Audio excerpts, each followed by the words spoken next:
So there was something I touched on slightly in a video about this CO Minga. Okay, let me tell you how Minga is spelled. There was a debate whether it was pronounced Minga or Ma. You feel what I'm saying? And that's where the nickname he got from his tag came from. Everyone would be like, yo, CO Ma. Like, you know what I'm saying? Who would be cool with him? Who was cool with him? Okay, first off, let me finish how his name is spelled. It's 2 G's. And the A is right next to it. But then there's like, or the I is right next to it. And the A is. It literally looks like if you had extra letters thrown in so it could be Minga. But all the letters you need to make are there. And they're like in a row. So like, this dude looked literally like Beanie Sigel. Literally looked like Beanie Sigel. And there'd be times like, for example, like a lot of the New Haven motherfuckers, the younger ones, would be chopping it up. I know if Schemes was in the dorm at this time, he would have said, no, y'all can't be doing that. Stop now. Like, I don't care if he's cool. No. But because Schemes was not in the dorm, the New Haven people with the most rank were like my age. So like a lot of them are not thinking clearly. They had this dude, it was basically, I think it was spelled Minghgga, if I remember right. Like it was to a point where I was like, I don't think that's how you pronounce it. I don't think even Minga is how you pronounce that. It was like extra'd out. Like it was just like, it was like the CEOs were like, yo, you know what they're gonna do with this. That's not even your name. Your name like Robert Clark or some shit like that. But we know what they're gonna do with this. They ran with it, bro. Like, and so you'd see this dude just polying. Like you got tans. Like 7-8 dudes in tans. All blue BDUs, then 7-8 more dudes in tans. All polying with the CEOs. With the, not CEOs, this one CEO. And like the CEO used to call me Slim Shady and shit. When he first got assigned to our dorm, I was rap battling this kid with 3 rows of teeth. I'm not making this up. This kid's name was Sharky. He had some disorder when he was born that put like 3 lines of teeth behind his front row of teeth. He do look like he was from a fucking, like some type of sci-fi movie or something, bro. It was bugged out. And this dude was in jail for basically trying to go into a McDonald's. Or no, a Dunkin' Donuts. When they were closed, he had a strap on him just for fuck's sakes. Like these guys are going to have overnight security at the Dunkin' or something who's armed. So he goes in and he thinks he got nothing from doing it. And still got charged with burglary, armed burglary, commercial burglary. Like, yeah, so this kid, some people in the corner gassed him up to try to rap battle me. I'm falling asleep when I start hearing people calling from across the dorm during count. Like, Bundos! Bundos! I'm like, no, we're not. What's going on, man? I'm going to bed, man. What's happening? Like, they're like, hey, Shark, you want to rap battle you? I'm like, nah, not right now. Like, nah, right now. Come on, when they clear count, bro. It's late night. Come on, man. I'm like, all right. So I woke up. I started writing shit. Like, I had so many fucking lines that were just like, pick this kid apart. Like, because keep in mind, when you're in a dorm with somebody, like, you know a lot about this person. Like, you've had to live with this person. So, like, I just had so many lines. I said this one line where I was like, Sharky, you reproducing. I said, Sharky, you should really think about getting your tubes tied because you reproducing would be gene pool suicide. Like, I said a whole bunch of sick shit like that. And at the end of it, motherfuckers like, yeah, bundles for that shit. Bundles for that shit.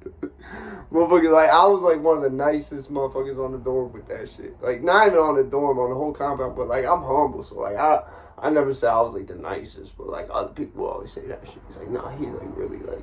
There's a lot of people who can rap shit, but he's the only one who raps shit, and then like he like it got some meaning to it and shit. Like, so yeah, fucking when this rap battle kicks off, all the CEOs see they haven't been paying attention to our conversation because they've been in the bubble except for when they did count and when they supervised jobs right before count was cleared. So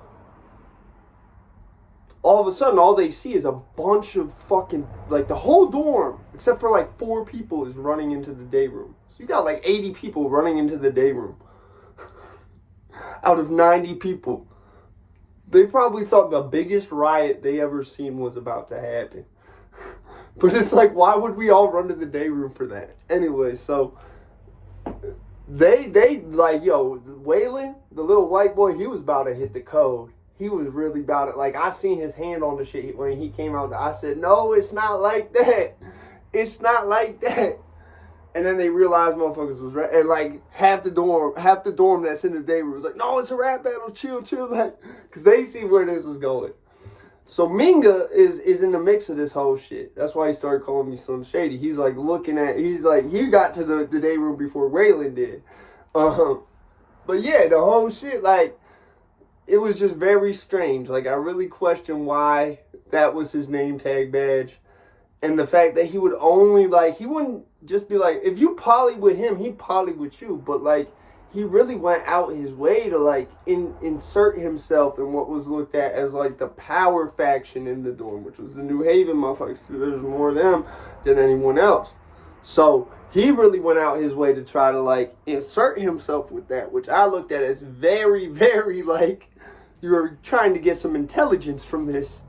Like, that was how I looked at it exactly. That's like it was like almost like the equivalent of, like, when they would just have Ramirez, who was he was the gang CO.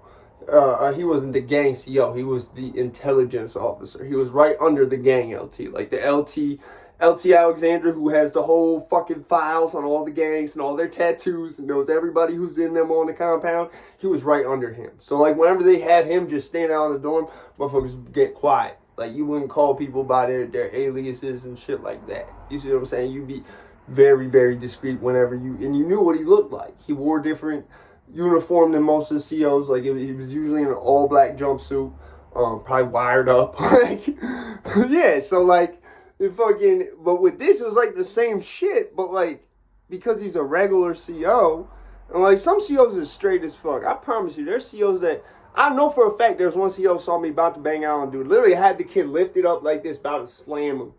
And he just called, he said, hey, come here. Like, he really could have segged me up for that shit and probably should have. But he's like, listen, if you and your monkey's gonna have an issue, don't do it on my shift. Please. That's all I ask. Like, so there's a lot of motherfuckers like that. But it's like, no matter how cool the motherfucker is, I'm not gonna go out my way to poly with them motherfuckers. A lot of motherfuckers is not gonna do that. But for whatever reason, the New Haven motherfuckers thought this was totally cool. And, like, no one was going to tell them otherwise because they didn't want to get packed up by the biggest factor in the dorm. So they was just like, fuck it, let them do that shit. If they crash out, it's on them. Motherfuckers, like, I pulled Tyreek aside. I said, bro, think about it. Just think about it. That's all I'm going to say. Keep doing whatever you're doing. Just think about it, though. Because I wasn't going to tell Tyreek, like, no, you can't do that. Like, you know, I'm not going to do that to Tyreek. So it's just like, I just, because I fuck with him, I was like, bro, like, think about it. He could really be figuring some shit. Because they're talking about hot shit around this motherfucker and everything. Like, this motherfucker is not a cop just because he's kind of cool. He's got a funny name and whatever. It was so bugged out. And I personally would always get sketched out when CO was trying to go out his way to be cool with me. Because people would ask, like, my bunkie, yo, what's good with your bunkie? Is he on drugs? Like, talking about me.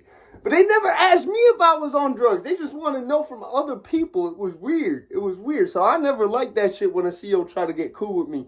But, you know, some people didn't mind that shit. And I felt like the Robinson establishment really took some advantage of that and put this Beanie Sigel motherfucker in some blues and said, yo, it's like a movie in real life.